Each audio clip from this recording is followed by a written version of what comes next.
Hey everyone, in today's video we're going to be looking at how to checkmate with a queen.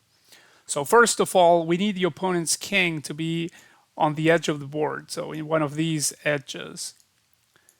After that, we need to deliver the checkmate in one of two key positions. One is something like this, where we have the queen right in front of the king, covering everything except for the square where the queen currently is, which is controlled by the king.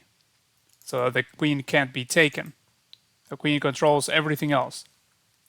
Then another position, and the king could be like here, for instance, or here, doesn't matter.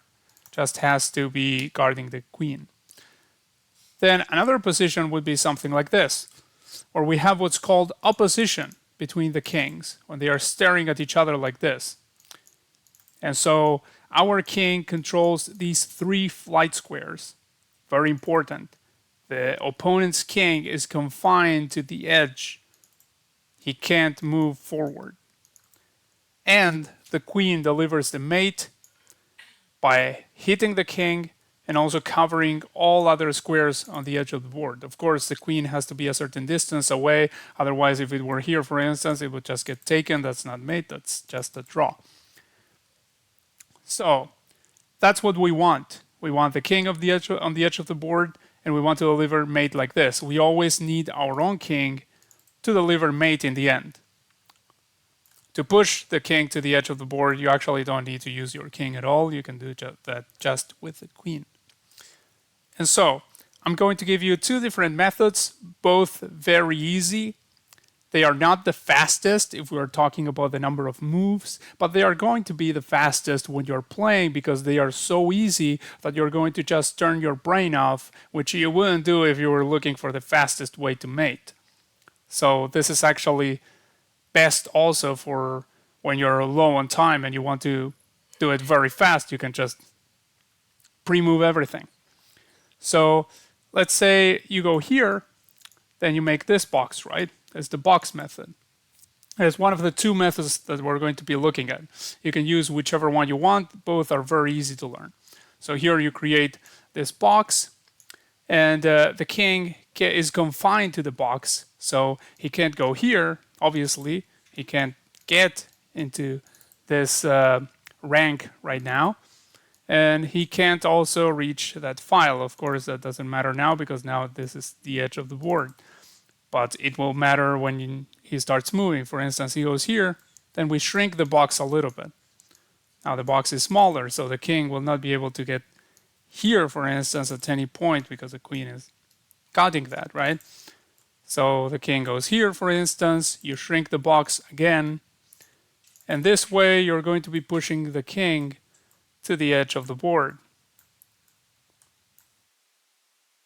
So here the box would be like this, right? You keep doing that. You keep pushing the king. You're not giving checks, mind you. You're just creating this box and making it smaller and smaller so that eventually you're going to have the king confined to the edge of the board. Like here, the king has nowhere to go except to one of the edges. He can't go here, here, here, here, or, well, anything else is edge of the board. So he can go here, he can go here, he can go here, and that's it. So let's say he goes there, for instance. Then you have him on this edge, right? So you go here, and you cut the king so that he stays on this edge. And then you bring your own king.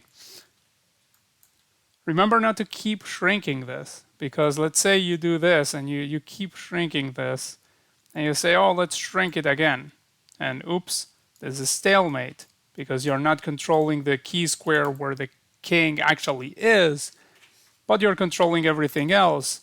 So in chess, when that happens, when it's your opponent's turn, and they don't have any legal moves, that's a draw. So be very careful not to allow that to happen. Always leave some breathing room. Here, for instance, the king can move between two squares. Just leave your queen there. Then the king goes here, for instance, and you bring your own. And then once you have your own king here, so that he can protect the queen. Then you deliver the mate, protected by the king, and cutting everything. That's one method. Another method to drive the king to the edge of the board is by putting the queen so that it's as if it were giving a check if it were a knight. So if a knight wanted to give check to this king right now, the knight would have to be here, here, here, here, here, here, or here. So like this, right? Knights would be giving check from those points. So you have to position the queen as if it were a knight giving check. So here, for instance. And then wherever the king moves, you copy what the king did. The king moved diagonally one square here, right? You do the same thing. Then he goes here, you go here. He goes here, you go here. He goes here, you go here. And so on and so forth. And eventually you're going to get the king to the edge of the board. Remember to have this knight opposition the whole time. And now the king is cut off, he's on the edge of the board, and then you can do the same thing. You can bring your king, because you're going to need your king, and deliver the mate in one of the ways we mentioned. Like here, for instance. There's checkmate because the king is covering all these 3 squares, and the queen is covering the edge of the board. So that's how you deliver checkmate with the queen. I gave you 2 different methods, the box method and also this knight opposition method. Both are very, very easy. You don't have to think at all. And I hope that you score many victories with them. Let me know in the comments below if you have any doubts, if something wasn't clear, and also if you enjoy these kinds of videos. I'm going to continue to make more. I'm going to make a video about the rook checkmate and so on and so forth. So have a good day, and I hope I see you here and also on my streams on Twitch. Bye.